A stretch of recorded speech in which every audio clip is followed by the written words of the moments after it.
All right, today we are diving into one of America's most fascinating and, frankly, contradictory eras, the late 19th century. I mean, you've got incredible new inventions, staggering fortunes being made, and cities literally shooting toward the sky. But if you scratch just beneath that shiny golden surface, you find a completely different story, one full of poverty, inequality, and just plain old corruption. This, right here, is the story of the Gilded Age. So here's what we're going to cover. We'll start with how the nation was changing after the Civil War, then get into the rise of those industrial titans. After that, we'll look at life for the other America, see how that sparked a massive populist revolt, and finally, explore the progressive movement that tried to clean up the mess. Okay, let's set the scene.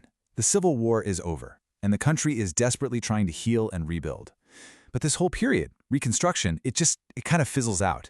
And what's left is this new era of deep political uncertainty. You know, after the immense power of a president like Abraham Lincoln during the war and the chaos of the Johnson and Grant years, the White House entered a new phase. For a couple of decades, it felt like the presidency itself just didn't have the same juice. It was really Congress and these new, massive corporations that were calling the shots. And you can see that instability right here. Look at this string of one-term presidents. It really all came to a head in the wild and controversial election of 1876. So the Democrat, Tilden, he actually won the popular vote. But a secret backroom deal gave the White House to the Republican, Rutherford B. Hayes. And what was the price for that deal? Well, Hayes had to agree to pull the last federal troops out of the South, which officially ended Reconstruction and basically left African Americans to the mercy of Southern Democrats. The name for this whole period actually comes from a Mark Twain novel, and he nailed it. It perfectly captures the main idea. On the surface, America was glittering with progress and incredible wealth. But just underneath all that gold paint, you had massive problems like poverty and corruption that were just festering. And it's that tension that we're really digging into today. Now, while the political world was a bit of a mess, the economy was doing something else entirely. It was exploding. And this is where that gilding, that shiny gold layer, really comes from. Just look at this number. By 1890, the country had laid down an incredible amount of railroad track. I mean, to put that in perspective, the nation's rail network nearly doubled in just 20 years. That's insane. And these weren't just tracks. They were steel arteries, creating one giant national market and building unbelievable fortunes for the people who controlled them. And here they are, the men who became absolute legends for controlling that growth. You had Carnegie, the steel guy, Rockefeller, who just ruthlessly dominated the oil industry, and Vanderbilt, the king of the railroads. I mean, these guys weren't just businessmen. They were building empires on a scale nobody had ever seen before. We're talking personal fortunes that made European royalty look poor. So how did they pull it off? Well, their secret weapon was this business structure, the trust. By basically gobbling up smaller companies and putting them all under one board, guys like Rockefeller could create these giant monopolies. They were completely cutthroat. They could crush any competition and control an entire industry. It was incredibly efficient, unbelievably profitable, and for a lot of people, it was absolutely terrifying.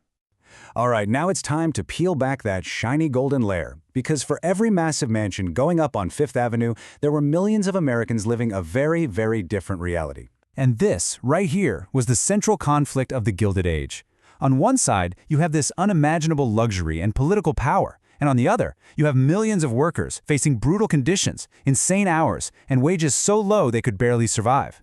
And if they tried to organize a union, they were often violently crushed by the very same companies making their owners rich. But hey, it wasn't just the factory workers. The farmers, the supposed backbone of America, they were in a full-blown crisis. They were growing more food than ever, but prices just kept dropping. Meanwhile, the railroads, which were often their only way to get their crops to market, were charging them outrageous rates. Trapped in debt to banks back east, a lot of farmers started to feel like the whole system was rigged against them. And at the same time, something else huge is happening in the cities. The faces of the people building this new America were changing.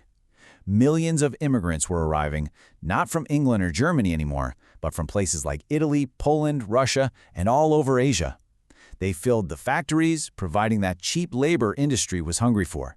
But they also faced intense prejudice and were often packed into these crowded ethnic neighborhoods, which created all sorts of new social pressures in these booming cities. So all this frustration, all this anger from workers and farmers, it didn't just stay under the surface. It boiled over and exploded into one of the most important political movements in American history. This was the question that was on everybody's mind. And for the farmers, the miners, the factory workers, the answer was obvious. They were. They saw the tycoons and the bankers getting richer and richer while they felt like they were getting crushed. And that shared feeling, that common grievance, was the fuel for a political firestorm. So this wasn't just scattered grumbling anymore. It became a real, organized, and powerful political party, the Populists. And they demanded some truly radical changes: government ownership of railroads, an income tax, and their big one, the unlimited coinage of silver, which they thought would help people in debt. And they found their perfect champion in a fiery young congressman named William Jennings Bryan. And this quote, "Man, this is the soul of the movement." At the 1896 Democratic Convention, Bryan gives this speech, the Cross of Gold speech, and it's just electrifying. It's this powerful defense of the common person against the big money interests of the East. It won him the presidential nomination and went down as one of the most famous speeches in American history.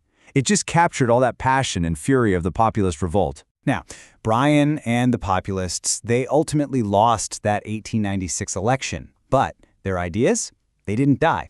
Not at all. Instead, they were picked up by a new, bigger, more city-based reform movement that would really define the start of the 20th century, the Progressives. So where populism was mostly a rural farmer-led movement, progressivism was different. It was driven by the urban middle class, people like journalists, social workers, and politicians who were just appalled by what they saw happening in the Gilded Age.